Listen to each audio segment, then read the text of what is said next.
Yes,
Est-ce que tu es dans la joie?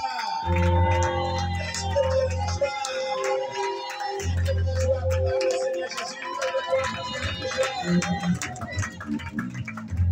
Amen. On va s'asseoir dans la paix du Seigneur. Amen.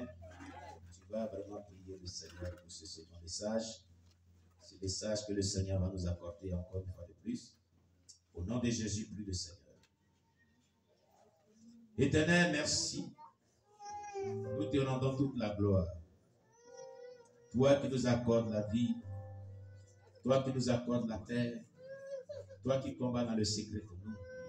Merci Jésus-Christ de Nazareth. Il t'a plu que nous soyons là. Éternel Dieu, pour vraiment recevoir de toi ta parole. Nous prions Jésus que tu bénisses ce message que tu vas nous accorder en ce jour. Et qu'au travers de ce message, nous recevons de toi la grâce particulière que tu avais prévue pour nous en ce jour. Si nous sommes là, Seigneur, c'est parce que Saint-Esprit de Dieu, tu l'as voulu, et tu veux nous accorder une grâce particulière. Nous te confions nos cœurs, nous te confions nos vies, nous te confions nos âmes. Et nous prions Jésus que tu nous accordes ce dont nous avons besoin. C'est pourquoi tu nous as rassemblés ce matin dans le nom puissant de Jésus-Christ. Merci Seigneur. Nous te confions ce moment. Bénis ce moment au nom de Jésus-Christ. Amen. On acclame le Seigneur Jésus-Christ. Alléluia. Alléluia. Amen. Alors ce matin, je dirais même ce midi, le Seigneur a préparé un message très important pour toi. Ce message, si tu le reçois de tout cœur, je crois, comme il l'a dit, tu recevras de Dieu ce que ton cœur désire. Alléluia. Nous allons ouvrir nos Bibles dans le livre d'Esther. Le livre d'Esther, chapitre 4. Le verset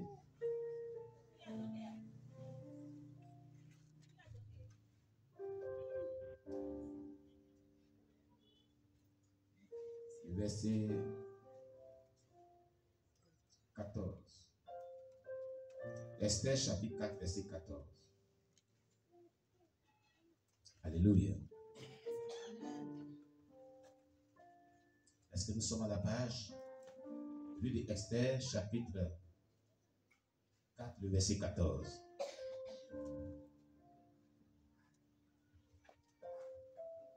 Il fallait que tout le monde soit à la page que nous lisons. Amen. J'ai fait la lecture. Il est dit dans le livre d'Esther, chapitre 4, verset 14. Car si tu te tais maintenant, le secours et la délivrance surgiront d'autre part pour les Juifs. Et toi et la maison de ton père, vous périrez. Et qui sait si ce n'est pas pour un temps comme celui-ci que tu es parvenu à la royauté. Alléluia. Gloire à Jésus-Christ. Mardochée était l'oncle de Esther, un homme craignant Dieu. Cet homme avait appris qu'il y avait un complot qui s'était vraiment tramé, qui était vraiment planifié pour exterminer tous les Juifs. Alléluia. Il y avait un édit du roi, un décret du roi qui était vraiment promulgué pour exterminer tous les Juifs. Ce édit ou ce décret qui était vraiment planifié d'avance par Haman, un des chansons du roi, un des serviteurs du roi, qui n'aimait point les Juifs et qui voudrait que tous les Juifs soient exterminés. Alléluia.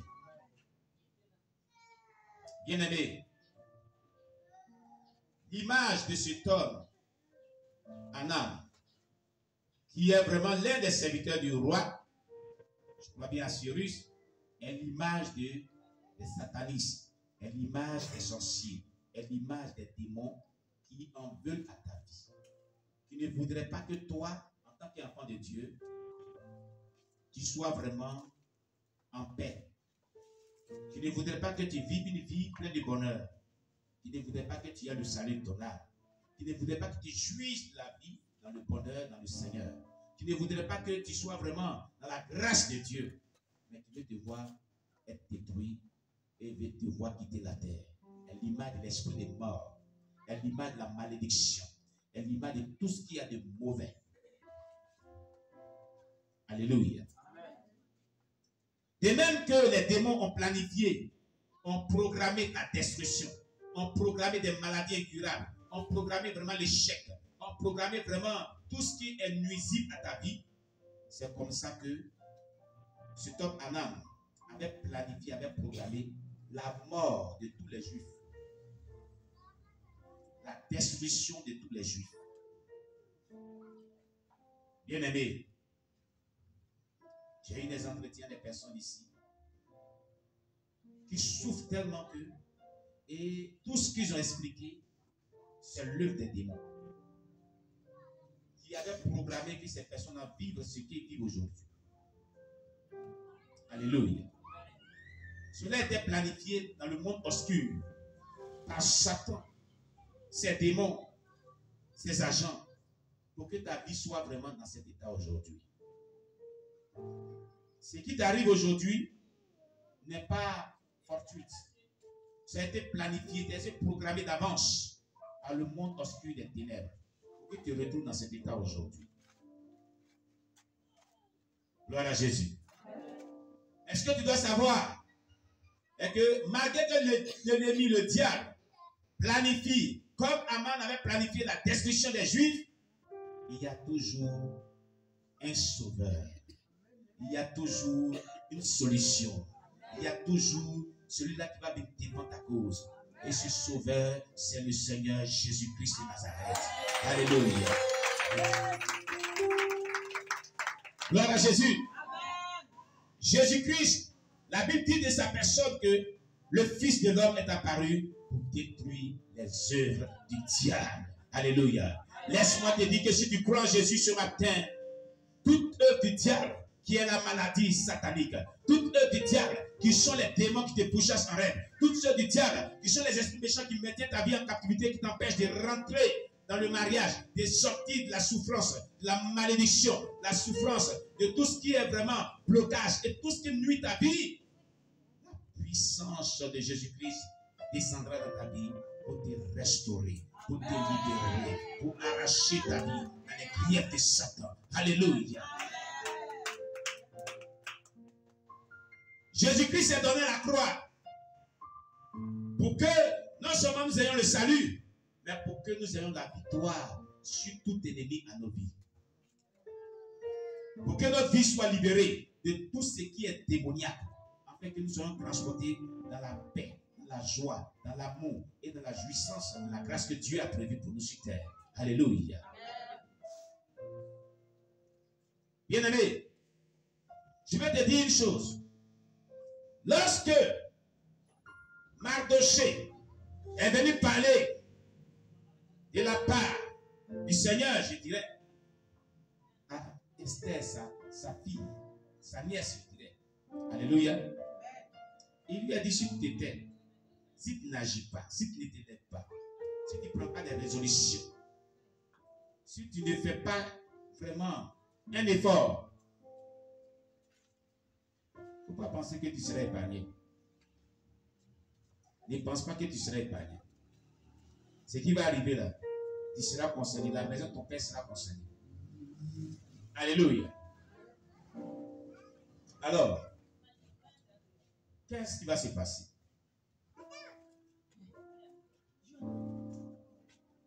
Nous allons voir la suite. Ce matin, je vais te parler au travers de ce message des principes qui nous amènent l'intervention divine de Dieu dans nos vies. Des principes. Gloire à Jésus-Christ.